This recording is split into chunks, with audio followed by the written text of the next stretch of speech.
देखिए, chief justice इंसाफ के मामले में तमाम जजेस के बराबर हैसियत रखता है। चीफ जस्टिस के पास इंतजामी इख्तियारात जरूर होते हैं, लेकिन ऐसा नहीं है कि चीफ जस्टिस अगर सिंगल बेंच को चला रहा है तो वो डबल बेंच के फैसले के ऊपर हावी हो सकता है इस वजह से कि वो चीफ जस्टिस है। ऐसा नहीं है। अब ये एक बड़ी दिलचस्प कंट्रोवर्सी जरूर पैदा हो गई है, चूंकि इससे पहले फैसला डबल बेंच का कल आ चुका था। आज शाह महमूद कुरैशी साहब की जमानत मुस्तरद होने में चीफ जस्टिस का फैसला आया। तो ये मामला चीफ जस्टिस वर्सेस अदर जजेस नहीं है, ये मामला single bench versus double bench के तौर पे देखा जाएगा। तो मेरा ख्याल है कि डबल बेंच के फैसले को तकवीयत मिलेगी, या ये मामला जब दोबारा जाता है अदालत में तो उसमें फिर एक और बेंच तश्कील इस पे पा सकता है जो बेंच इस कंट्रोवर्सी को देगा। अच्छा, इसी तरह की कंट्रोवर्सी शहबाज शरीफ साहब की जमानत के सिलसिले में आज से कोई 2.5 साल पहले लाहौर हाई कोर्ट में हमने देखी, जहां 2 जजेस ने केस की समाअत की। एक जज जमानत देना चाहते थे और एक जज जमानत नहीं देना चाहते थे। डोगर साहब देना चाहते थे और जस्टिस गुराल नहीं देना चाहते थे। तो उसूली तौर पे ये जो है रेफरी जज के पास जाना चाहिए था, लेकिन डोगर साहब ने अपना फैसला जारी कर दिया और chief justice Lahore high court उस जमाने में जो थे शायद जस्टिस शमीम साहब, उन्होंने एक नई रिवायत कायम करते हुए एक नया बेंच बना दिया उस केस की समाअत के लिए। तो हमारे यहां चूंकि सियासी मामला चलते और तरह से हैं, चलाए और तरफ से जाते हैं, तो उनपे कुछ भी गैर रवायती और गैर मामूली काम हो सकता है। जहां तक चीफ जस्टिस का मामला इस्लामाबाद हाई कोर्ट, तो इमरान खान और उनकी पार्टी मुताद्दिद बार, एक बार नहीं मुताद्दिद बार तहरीरी तौर पर यह लिखकर दे चुके हैं कि हमें आप पर एतमाद नहीं है। आप भाई, हम 10 बस्ता अर्ज कर रहे हैं कि आप हमारे केसेस सुनने से गुरेज फरमाएं, और केसेस आ रहे हैं आप वो सुन लें, हमारे केसेस के पीछे क्यों पड़े हुए। लेकिन चीफ जस्टिस साहब हर केस जो इमरान खान का आ रहा है, कमोबेश मोर देन 95% केसेस वो अपने पास ही लगाते आ रहे हैं।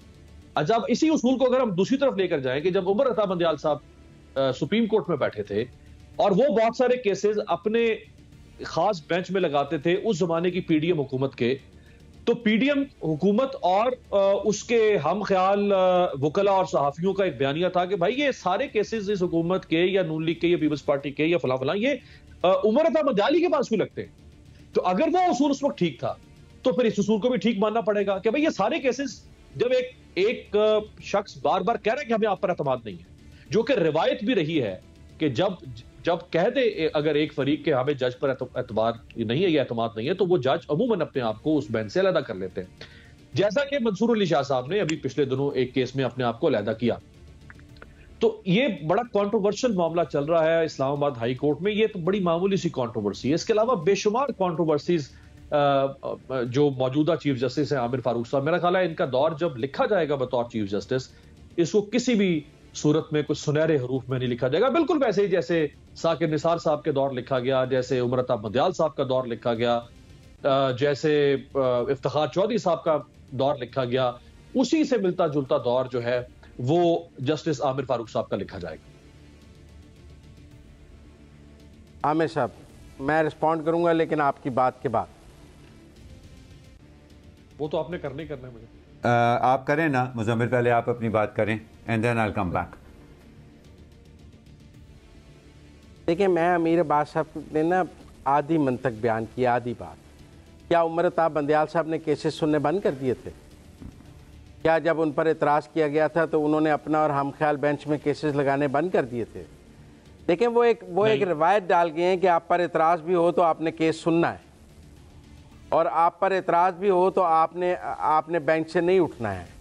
तो जो रिवायत, और चूँकि उस रिवायत की बेनिफिशरी तरीके इंसाफ थी, 100 केस सुने, 100 के 100 फैसले तरीके इंसाफ के हक में दिए। उस एक हम ख्याल बेंच ने 100 केस सुने, 100 के 100 फैसले, नहीं, बात गलत या सही की नहीं है, बात रिवायत की है। और बेनिफिशरी तरीके इंसाफ थी। इसने कभी जाके कहा कि जी चूंकि दूसरे फरीक ने आप पर इतराज कर दिया लिहाजा आप ना सुने, हम भी चाहते हैं न्यूट्रल जज ये केस सुन ले। आप बड़े शौक से तरीके इंसाफ उनसे केस सुनवाती थी और बाहर निकल के कहती थी इंसाफ को फतह हो गई, बेहतरीन हो गया, इससे अच्छा इंसाफ तो हमें मिल ही नहीं सकता था। तो मेरा मतलब है कि जो इंसाफ की रवायत डली है, साफ चली, शफाफ चली, इंसाफ की रिवायत जो है ना वो अपनी रिवायत के मुताबिक ही चलेगी। बताना नहीं है, हम एनालाइज करने के लिए बैठे हैं। आमिर साहब एनालाइज मैं आपको एनालाइज ही करके बता रहा हूँ कि वही हो रहा है जो हो रहा है, नया कुछ नहीं हो रहा।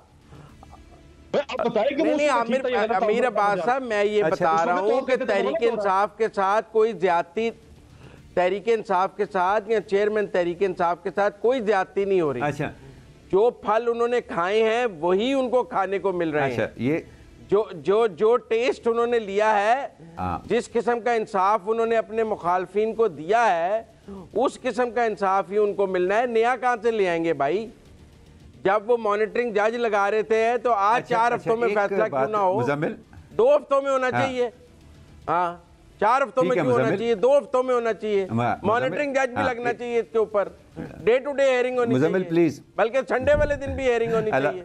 हाँ, कल आप सब इसको कहते थे ये तो इंसाफ की बता है, मुझे आज आपको बड़ी तकलीफ हो एक रही। और, हाँ, इसका एक और पहलू जरूर हासिल हो रहे हैं, शायद इसका एक और पहलू टेक्निकल स्टेज पे मुख्तलिफ, लेकिन स्ट्रेटेजी यही है।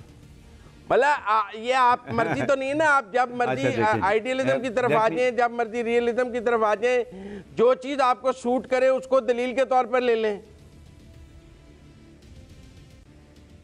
अच्छा मुजम्मिल, एक और तरह से इसको देखने में मैं आप दोनों की एक्चुअली रहनुमाई चाहूँगा कि शायद ये जो आपने बातें की हैं ना, आप दोनों ने जो आज बातें की हैं, शायद इसी वजह से आज की समाज में हमारे चीफ जस्टिस ने, सुप्रीम कोर्ट की चीफ जस्टिस ने, पाकिस्तान की चीफ जस्टिस ने ये कहा है कि सबसे पहले तो जजों का एहतसाब होना चाहिए। बिकॉज माजी के अंदर हमने बहुत कुछ ऐसा देखा अदालतों के अंदर होते हुए जो कि नहीं होना चाहिए था, और अब वो कुछ चीज़ें तो उसके अंदर आपको सरीहन जो कानूनी असूल हैं उनके ख़िलाफ़ इस तरह से नज़र आएँ कि उनका रवायत बनना भी पाकिस्तान के निज़ाम इंसाफ के लिए बहुत बड़ा जुल्म होगा।